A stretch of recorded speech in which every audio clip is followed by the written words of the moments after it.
Good evening and welcome back to Página Governo with me, 𝐌𝐍𝐄𝐖𝐒𝐓𝐈𝐌𝐎_𝐑. As always, this program is a space for dialogue between the government and the citizens, promoted by the Office of the Government Spokesperson under the Ministry of the Presidency of the Council of the Ministers. So tonight, we are honored to welcome two distinguished guests, Mr. André Roncaglia, Executive Director at the International Monetary Fund, representing a group of countries including Timor-Leste, and Mr. Hélder Lopes, the current governor of the Central Bank of Timor-Leste. So together we will explore how Timor-Leste is facing the global challenges while preparing for a stronger, more resilient and sustainable economy. So good evening and thank you both for being here with us. So before I start, I would like to ask Mr. Roncaglia to briefly introduce yourself, please. Thank you so much. It's a pleasure and an honor to be here. My name is André Roncaglia. I am the Executive Director representing Timor-Leste at the International Monetary Fund. So basically, my work is to facilitate the communication between the institution and the authorities here in Timor-Leste. I have the honor to work alongside Governor Lopes, and also the Minister of Finance. And basically, the idea is that the fund, when engaging Timor-Leste, that understands its challenges, understands the circumstances that it faces, and particularly how it receives the shocks and the different circumstances in the world economy. And the fund basically does three things. It does surveillance, which is basically identify risks to the global economy, but also to the countries. It can lend money if the country is in need in a situation of a crisis, but it also helps the country to build what we call capacity. So it's the ability to raise statistics, to have an adequate fiscal policy, how the government spends and collects money, but also how the central bank deals with the central banking and guarantee a stable economy and a stable financial system. So my role, honored to be representing Timor-Leste at the board of directors of the fund. Thank you. Let's start by looking at the global situation. The world economy has been facing a lot of uncertainty, marked by political tensions, shift in trades, and fluctuations in the energy prices. I would like to direct the first question to you, Mr. Roncaglia. From your perspective, how are these global challenges affecting small and vulnerable economies like Timor-Leste? So whenever we have global shocks, basically to small open economies, the impact comes very fast, it lasts longer, and it takes to hit very hard. So talking about in general, there are three channels. The first one is imported inflation. So depending on how much the economy depends on imports for food, for fuel, for energy, and other inputs for production, then whenever you have a price increase, it translates almost immediately into an increase in inflation. That's why we need a central bank that is paying attention to this, is controlling the situation in a way to, let's say, reduce or mitigate the damage that the inflation can do by sort of cushioning it, to say, trying to mitigate the effects. The second channel is what we call fiscal volatility. So this may impact how the government can collect revenues. And if the government cannot collect enough revenues, then it faces a difficulty in fulfilling its expenditures, which may come in the sense of maintaining public services, but also social transfers that are very important for the population. And the third channel is what we call the financing and confidence risk.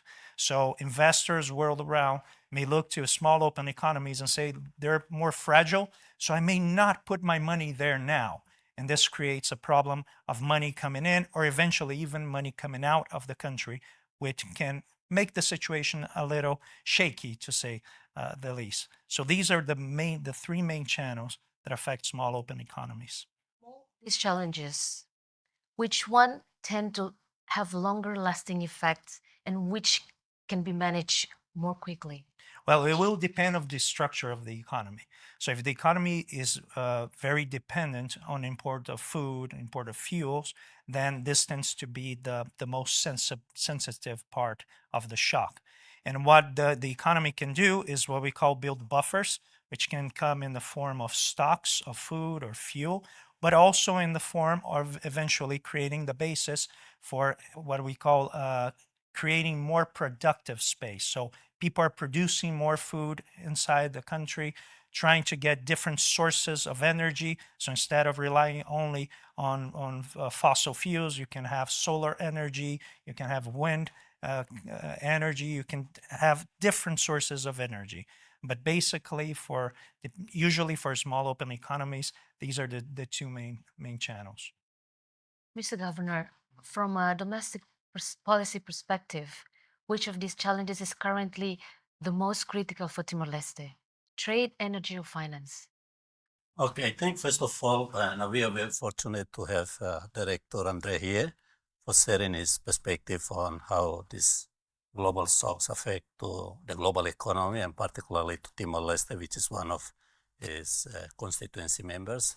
With regards to your question of how this global shock affect to us, I'll probably focus on the inflation. So if you look at Timor-Leste's economy, especially on the inflation, CPI basket, where food is actually dominant in our basket. So actually the shocks bring twofolds or affect us in twofold. One is the rise in energy prices or energy price, and second is on the food price. So if these two prices increase, where we are the economy that is rely heavily on import, then that will probably surge the inflation quickly. And as he said, could stay last or long because of our structure of economy where we don't have enough domestic production that could probably contain some of the imported inflations. So with that, we, the central bank, continue monitoring how the global food price and commodity energy price actually change over time and how it affects or transmission to our economy. We also work closely with our colleagues from the fiscal department, in this case the Ministry of Finance, on what measures they need to be taken in order to help or protect the most vulnerable people that is actually affected by these external shocks. But that will subject to the fiscal space that we have. So I think to answer your question, the one that really affect to us in terms of this external shock is actually the inflation or the price increase. And I think we have seen this where the energy price, the fuel prices actually increase, and the government is taking the fuel subsidy. Hopefully that will probably address some of the downside risk that people are actually bearing. But I think the most important thing is, as Andrea just mentioned, that it's very important for us to understand how this shocks transmission to our economy affect to the people, and we need to design policy that could help our people, but we also need to make sure, bear in mind that the policy that we design are actually we design in the sense of we are capable to implement the policy, and then we have to withdraw the policy or come to the normal situation when things are normal. In our country, in a country like ours, where we use the US dollar, what are the risks of relying mainly on government spending to stabilize the economy? So, linking using the US dollar to inflation, with the current situation where the external shock is actually affecting or transmitting to our economy, I will probably say right now we actually benefit from using US dollar. Why? For example, compare US dollar with rupiah of Indonesia, where actually most of our import is coming. Indonesia's rupiah is actually depreciate a lot compared to dollar. So in this case, we actually contain some of the imported inflation that's supposed to come from Indonesia. So that is why, even though we see the inflation will probably surge or increase a little bit, but imagine if we don't have the US dollar, then probably inflation will probably skyrocketing. So I think from that perspective, US dollar is helping us in terms of containing some inflation. If I put in the broader context of how US dollar helps us, from the perspective of we invest our petroleum fund in mostly in US dollar asset. I think that also help us a little bit in the sense of given that many many investors are actually looking for the safe haven, so they go to the US market, investing in US, and that will actually make the US dollar index strong, and that help us as well. So beyond managing the external pressures, the key question is how can we build a stronger economy for our future generations? So one of the biggest challenges for Timor-Leste now is diversifying its economy. Mr. Governor, how can our financial system better support this diversification agenda, especially when it comes to helping business grow and creating more job opportunities? Correct. So in that sense, access to finance is very important. We continue try to work together with our industry, especially the banking sector and also beyond the banking sector, to help our economy by channeling, the liquidities that they have to the economy through credit. The challenge that we have right now is that, we have not a lot, but quite a number of liquidity sitting in the financial industry, but it's not really channeled to the economy because of the perception of high risk lending environment. So in that sense, we, the central bank, is trying to fix the lending environment together with the government, and hopefully that will help both the supply and demand in the lending market, to meet, and that will support the economy diversification. We cannot go directly into how to diversify the economy, but our responsibility is how to create conditions where the financial liquidity could be channeled to the economy, especially to the potential sector that could diversify our economy, so that the private sector can use this money, to build their businesses, and hopefully they could contribute to the economy diversification. I think, just to make a reference, last month, once we launched our annual economy report, our special edition of the report was on the private sector development. And then during the launching, we facilitated the dialogue between government and private sector. For us, that is extremely important because to diversify the economy, it should be done by the private sector. Government to facilitate, government to regulate, government to create conditions, but the main players should be the private sector. So that is why we try to play our advocacy role by trying to bring in these two big players together. But in the meantime, we will also like to make sure that access to finance is there in order to facilitate our private sector to help diversify the economy. Thank you. Now I'd like to go to Mr. Roncaglia. Based on the international experience, what are the most realistic paths for countries like Timor-Leste to diversify their economy? So small open economies usually have to rely first on the assets that they have.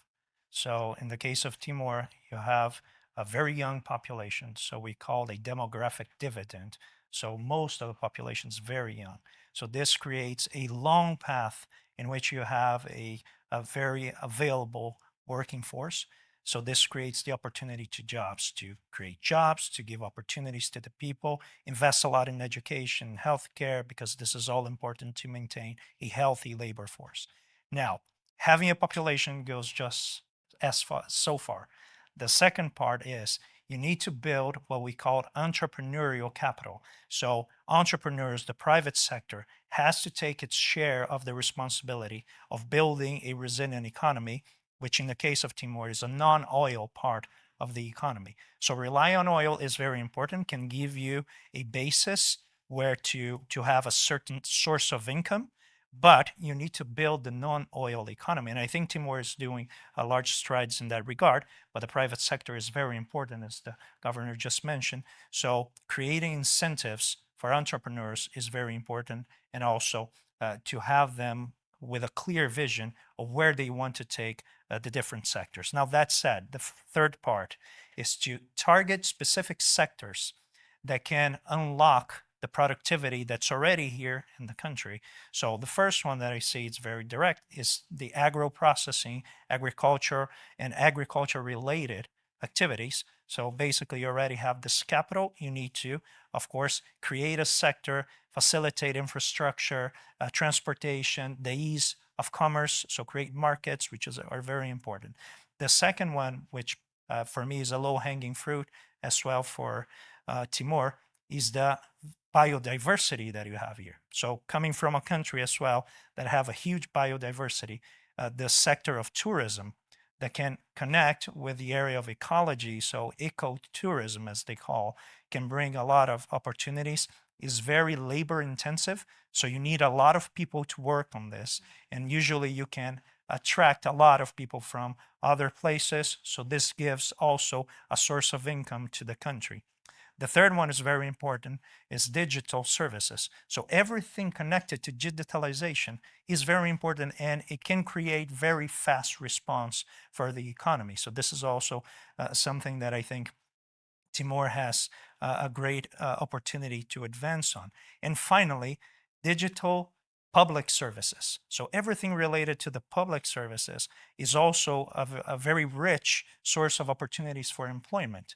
And this you can use with the resources that you have, of course, and then can create a better, let's say, basis for the private sector to prosper. So you can facilitate the collection of revenues. You can understand which group of people need social transfers the best. So you can target social transfers to protect the most vulnerable. You can target subsidies to sectors that have public effects. So a few sectors sometimes the private sector doesn't have enough incentive to go in because the benefits, they tend to be shared with the population without them having to pay.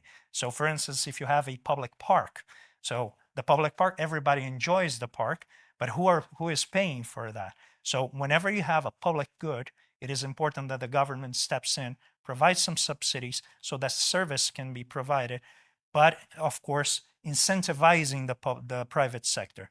So the idea now, I think in my view, in my understanding, is that Timor is very well placed to think strategy, to think the long term, how to build and diversify its economy based on what it has now.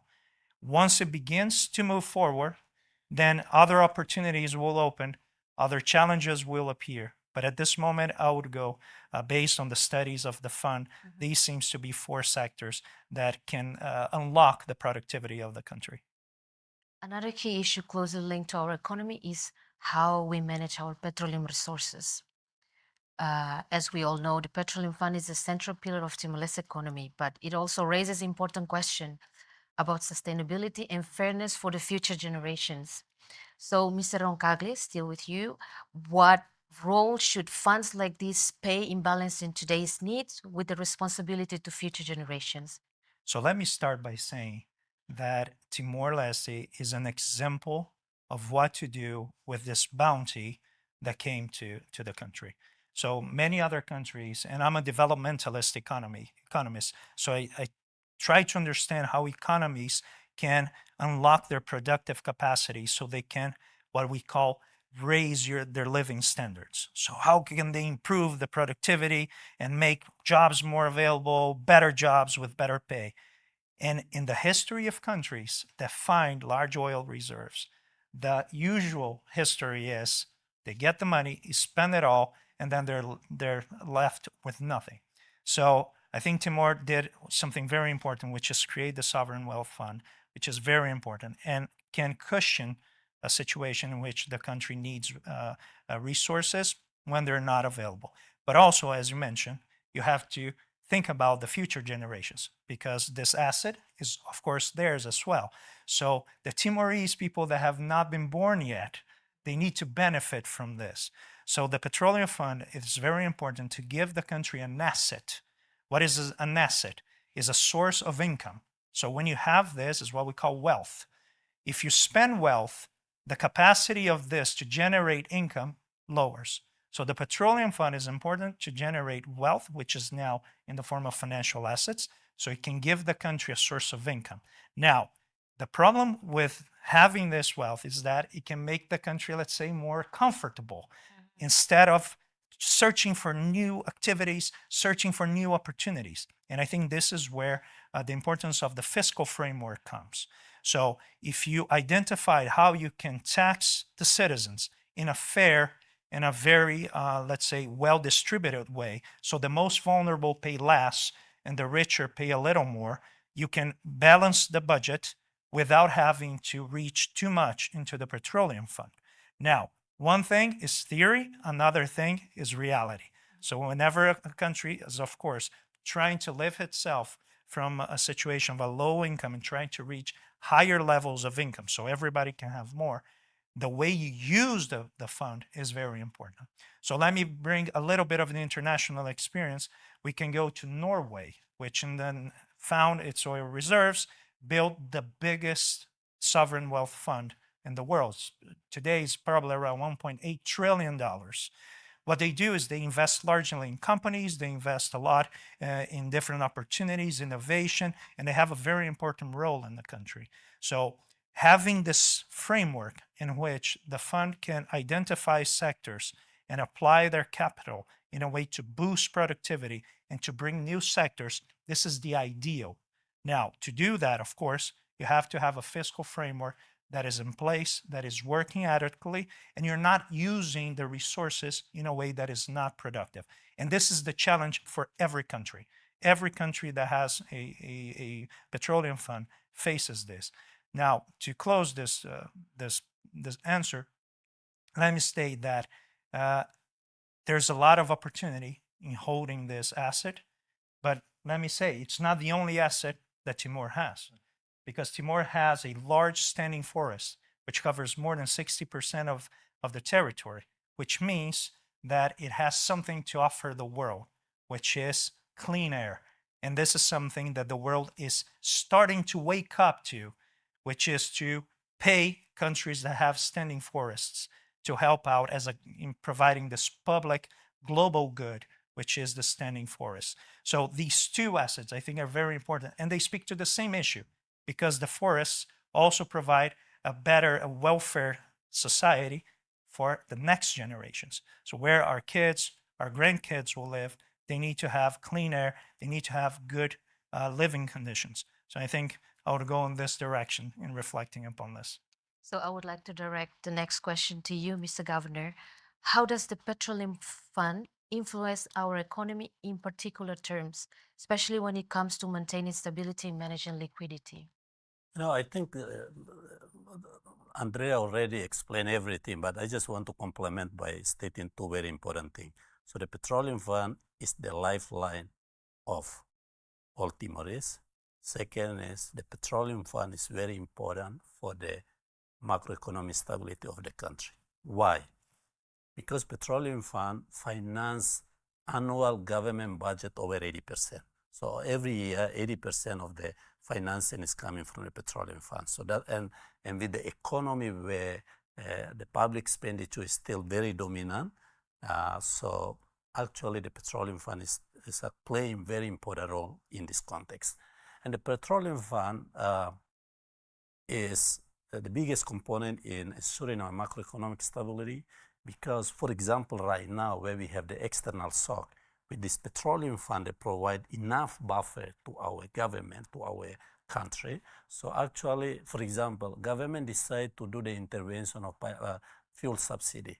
So imagine if we don't have the petroleum fund and the domestic revenue or the tax revenue is not there, then this policy measure may not be able to be implemented. So with this petroleum fund, provide buffer, provide stability to the government to design policy that could protect or could help people in any situation. So in that sort of, this is just an example of how the petroleum fund support the macroeconomic stability of the country and also to support the entire development in the country. But I think the situation here is how could we ensure that the petroleum fund is used for the current generation and the future generation. Just before I came here, I checked our petroleum fund balance. The balance increased to $18.4 billion now. So despite we have the big loss in March, but we actually rebound. The return is actually rebound a little bit in April, and hopefully we will continue to see the positive rebounding return from the investment, so that we can keep maintaining or increasing our petroleum fund balance, which is very important for our country. So how the petroleum fund could be used for serving the current generation, the current development. I think this is the question of two things. One is ensuring the petroleum fund sustainability. Second is widely used withdrawal from the petroleum fund in our state budget. That's very important. And that's why in this context, I will probably continue to advise the government that now ensuring the quality of expenditure, having the medium-term fiscal framework is extremely important because by having this, you can have the framework that will guide you, to promote the quality of expenditure and also how could you reduce your dependency to the petroleum fund. With regards to the future, whether the petroleum fund could serve its objective of intergenerational fund, actually two things that is very important. One is we need to make sure that the revenue influx from production of the oil and gas continue to be there. Hopefully the government will sort out the arrangement on the new production that is currently discussing with relevant stakeholders. And in the meantime, we, the central bank, as the fund manager, we need to make sure that our strategic asset allocation in the investment is there to have enough return from our investment in order to sustain our petroleum fund balance and sustainability for long term. But the most important thing is the government withdrawal from the petroleum fund has to be controlled, has to be widely used, because otherwise, if it is politically motivated and we do not control on this, that could probably jeopardize the sustainability of the petroleum fund. And one more thing that I will probably like to share with you and with everybody is that with the economy that that is dominated by the budget of the government, and in the other hand, we don't have the monetary policy. Petroleum fund is important because petroleum fund will sustain the fiscal, but we need to make sure that despite we have this buffer where we can tap in, they could sustain the fiscal, the budget of the government, but we need to make sure that contribute to the economy in a healthy manner, not overheating the economy, because otherwise you have the money, you want to spend, but in the meantime that could also create the downside risk for the people, and that's not good. So that is what we are trying to get to do together with our colleagues from the Ministry of Finance, that we need to protect the sustainability of the petroleum fund, but we also need to make sure the use of the petroleum fund is to the maximum benefit of our economy and our people. Do you believe that our financial buffers like the petroleum fund and the foreign reserves are strong enough to protect us from the global shocks? Right now, this is actually the biggest component of our resilience. The existing external shocks, we can actually we actually be able to sort of mitigate some of the risk because we have this buffer. For example, what I just mentioned, the government is providing fuel subsidy. The government can do that despite the domestic revenue is small. The government can do that because they have the petroleum fund. Imagine if the government would like to go beyond the fuel subsidy, providing some cash subsidy or food subsidy, they can still do that because of the petroleum fund that I just mentioned. So in that context, actually right now, the biggest component that contribute to our resilience against these external shocks is actually the petroleum fund. Last thing that is very important, and the governor mentioned, is how can we widen the productive base of the economy? The public sector need to address, in order to facilitate the economy.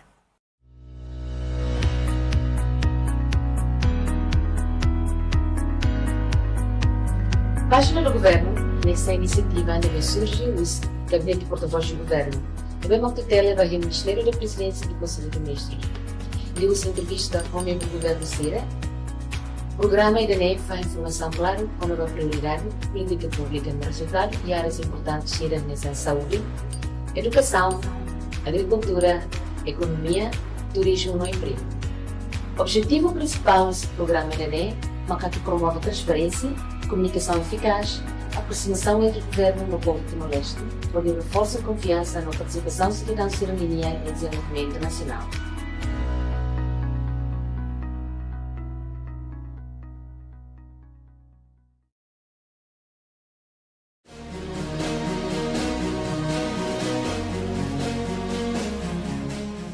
In 2025, Timor-Leste's economy is projected to grow by 4.6%, slightly higher than 4.3% recorded in 2024. This expansion is mainly driven by robust public consumption, which is expected to rise by 8.6%, and private consumption, which is projected to grow by 3.1%. At the same time, private investment is also contributing to growth. It is estimated an increase of 8.8% this year.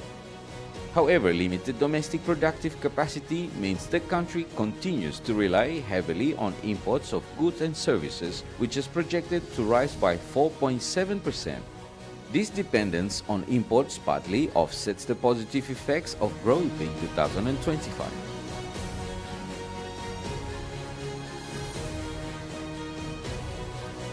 Domestic inflation has remained very low in 2025. The annual average rate for the full year it is expected to be 0.5%, down from 2.1% last year. This inflation is mainly the result of declining global food and energy prices in recent months. In terms of the external sector, Timor-Leste continues to experience current account deficits, recording $701.4 million in 2025. This deficit is mainly driven by the persistent trade imbalance. For trade of goods, non-oil imports for the year 2025 totaled $960 million, representing an increase of nearly 4% compared to the previous year.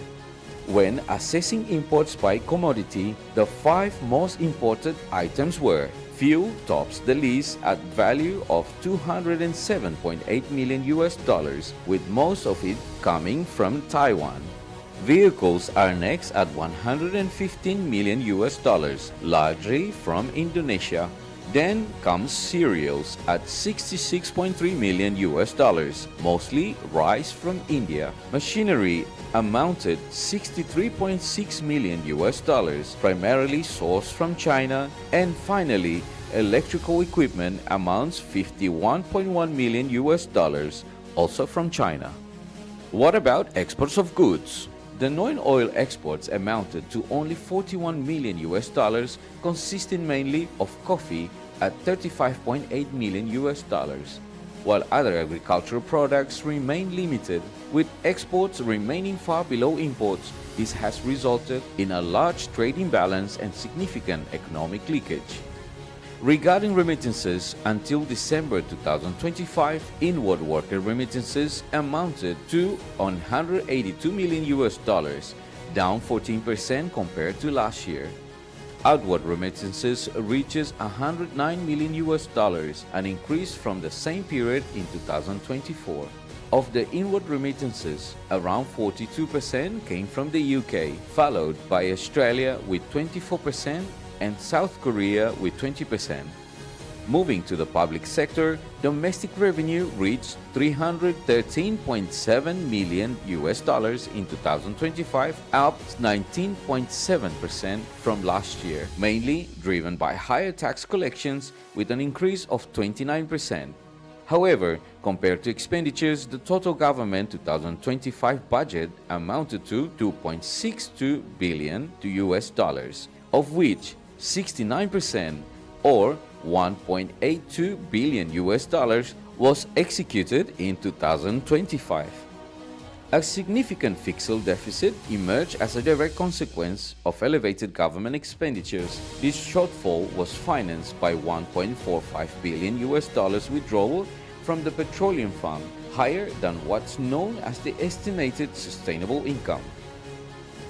With respect to the Petroleum Fund, its balance rose to $18.61 billion by December 2025.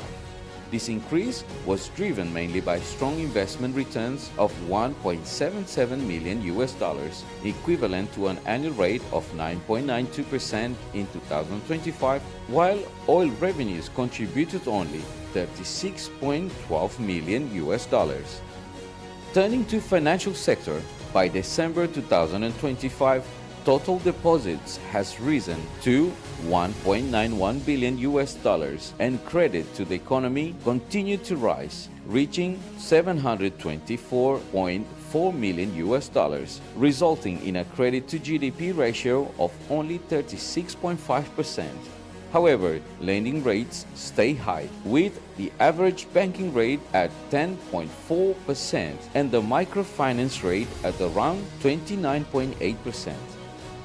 Let's look at the financial system. It holds 2.93 billion US dollars in total assets, but here's the catch: 1.69 billion US dollars that is held overseas. This high share of net foreign assets underscores the weak intermediation role of the financial system in channeling domestic saving into productive investments. This is the economic performance of Timor-Leste in 2025. So now let's turn into another key issue that directly affects people's daily lives, which are inflation and the rising cost of living. Like we felt it, whether the food prices or the basic household expenses. So Mr. Governor, still with you, how do you see the current inflation situation in Timor-Leste? So the inflation, okay. Three things that is very important for looking at the inflation. One is the food price, second is the fuel price, and these food and fuel are actually mostly imported.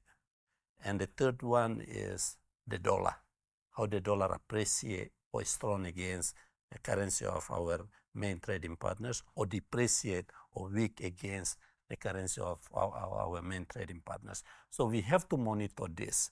Last year, for example, our inflation was very low, 0.5%. It was actually because of two things. One is because of the low food prices and commodity prices globally, but also to some extent, dollar strong against some of our currency of our main trading partners. So actually, that's a good one. This time around, with this external shock, the ongoing war, how these three factors play. Actually, we continue to monitor how these three factors play against contribute to the inflation in the country.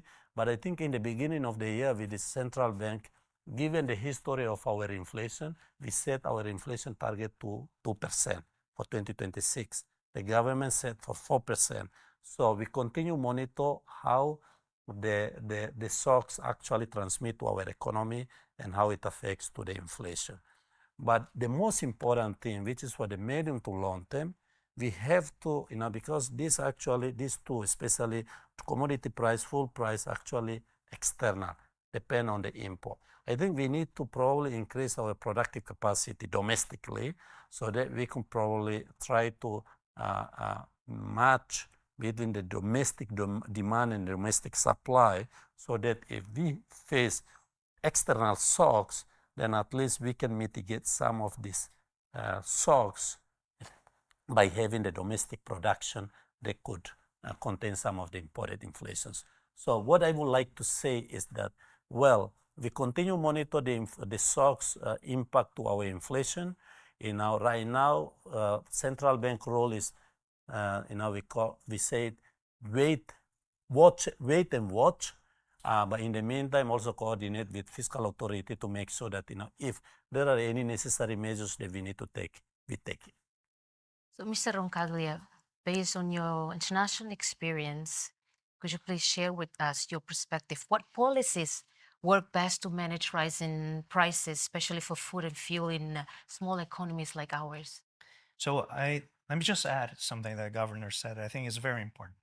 When you're talking about small open economies, the importance is you cannot avoid external shocks because you're not the country producing it. This is being produced elsewhere, be it because of conflict, be it because there is a monetary policy in the case of the Fed as a Federal Reserve that controls the dollar that is used here in Timor.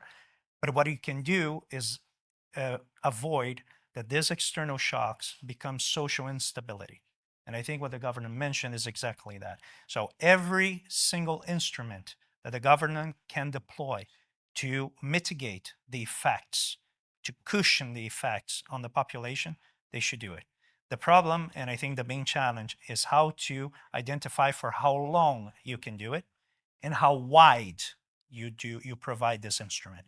You don't want to have people that have a lot of resources benefiting from something that is taken out of the government purse. So people that can absorb this shock in their own of budget, the family budget, people that are better off, they have more resources.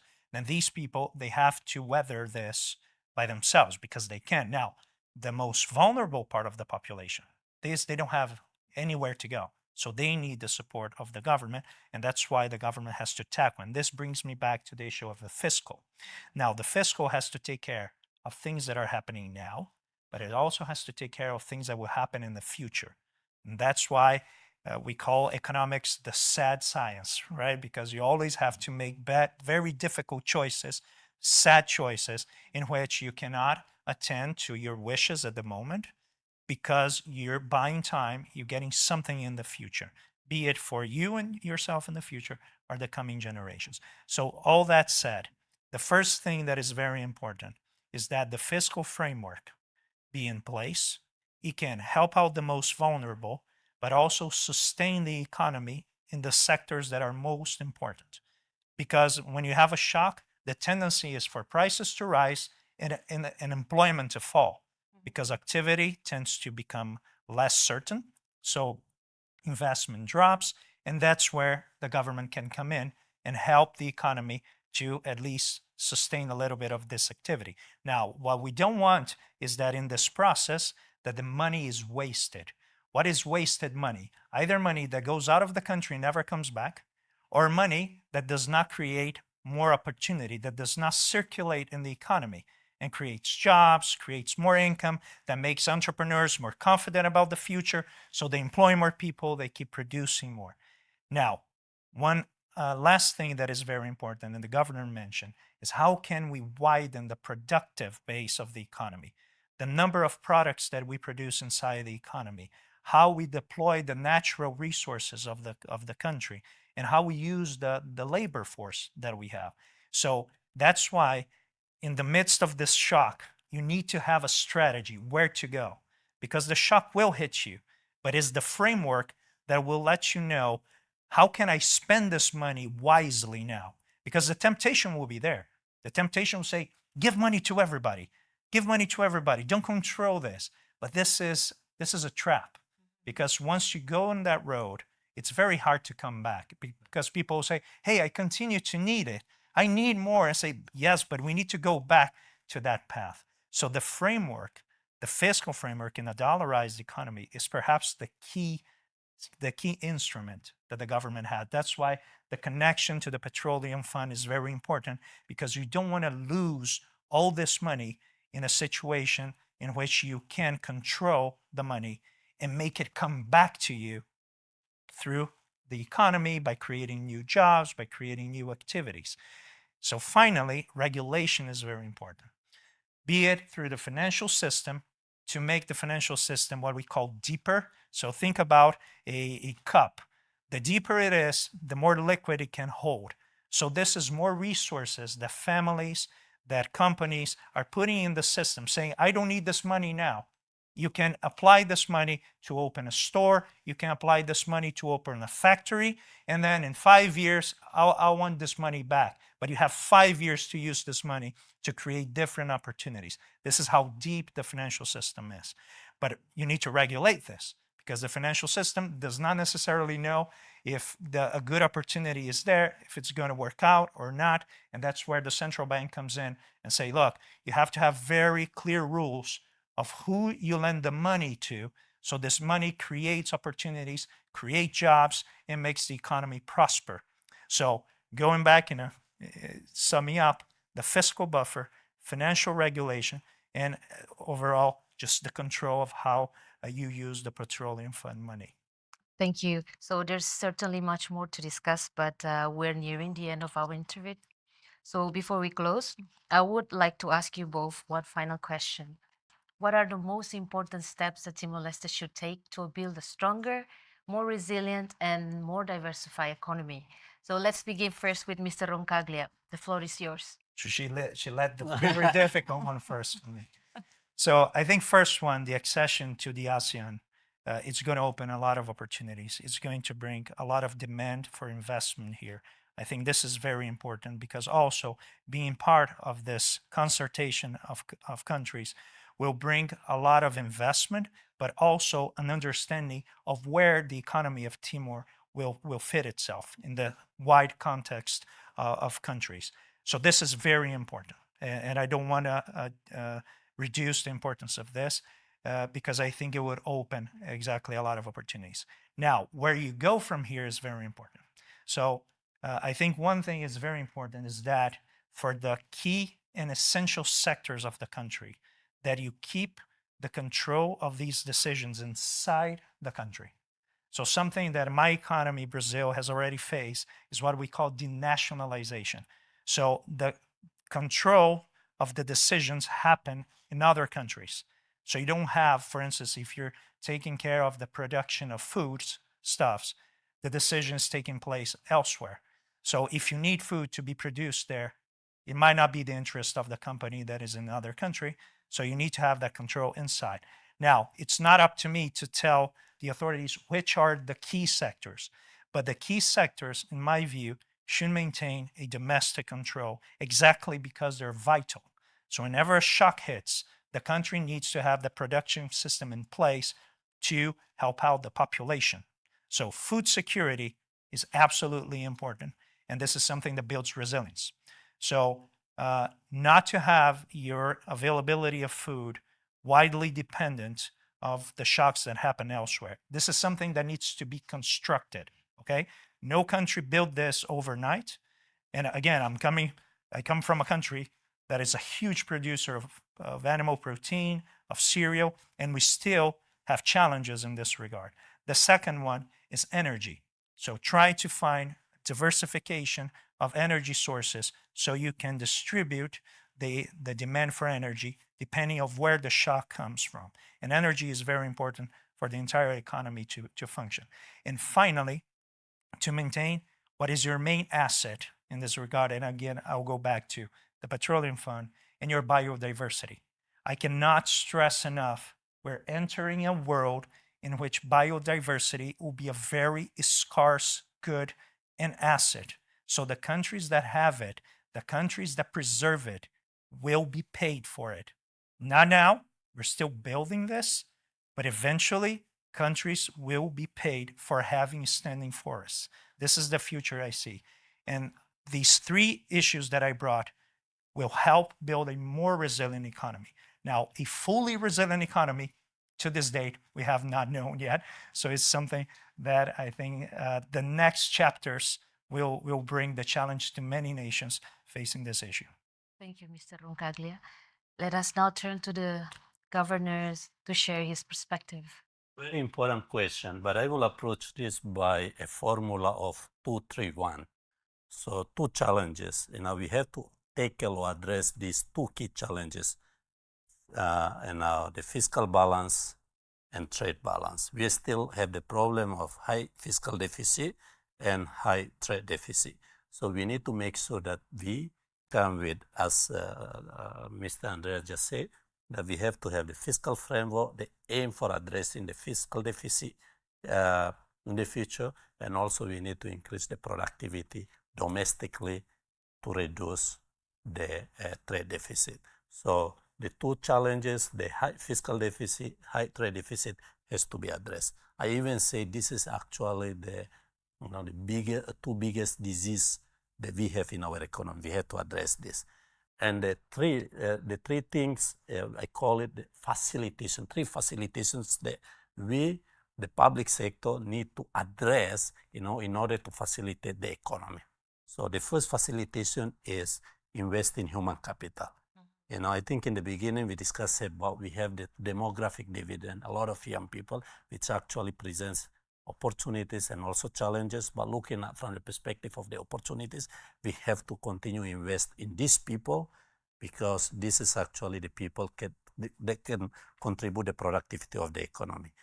The second facilitation is invest in infrastructure. Public infrastructures are needed to facilitate the private sector investment. And the third one is efficient and transparency of regulatory framework. You cannot continue doing the campaign of attracting private investment, either it is domestically or foreign, if you don't have efficiency in your legal framework, you don't have a clear or transparent in the implementation of your legal framework. So these three facilitation is important. Invest in human capital, invest in infrastructure, and making sure you have efficient and transparent legal framework. And the last one, which is I say 2, 3, 1. The last one is actually the objective. So we want the economy to be led by the private sector and focus everything on the private sector-led economic growth. That is extremely important. Right now, our economy is driven by public sector, but we have to work together. Everybody have together to support the private sector development. That is extremely important. And we, the central bank, we need to make sure that our industry, the financial sector industry, is able enough, is robust enough, is deep enough to support the private sector development, so that we can have a resilient economy, inclusive economy, a diversified economy, and a sustainable economy in medium to long term. Again, thank you both very much for joining us tonight and for sharing your insights. So tonight's discussion has highlighted something very important. While global challenges are real, Timor-Leste also has strong opportunities to secure a sustainable future through sound policies, strong institutions, and long-term planning. So with that, we come to an end of today's edition of Página do Governo. Thank you all for watching, and we look forward to seeing you next time with more conversations that matter